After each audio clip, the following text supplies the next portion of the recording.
Ending your marriage doesn't have to ruin your life. It also doesn't mean that you have to watch your ex-spouse walk away with everything that you've worked so hard for.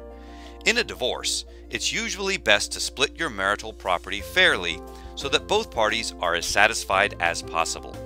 An experienced divorce attorney can offer informed and realistic guidance on what you should receive and when you might consider letting go in order to move on with the rest of your life. There are two types of property owned by a married couple. The first, generally referred to as marital property, is anything earned or purchased during the time of your marriage. Marital property may include your income or a house that you bought together.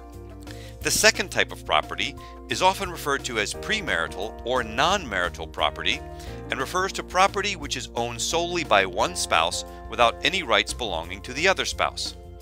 Examples of non-marital property may be something owned before the marriage or an inheritance received by one spouse during the marriage.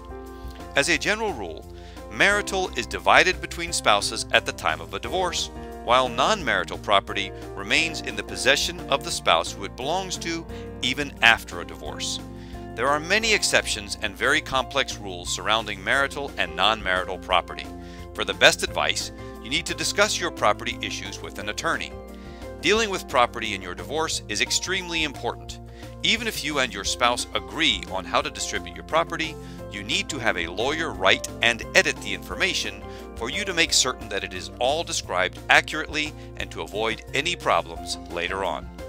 Call the number on this page or email us today for more information. Thank you for watching.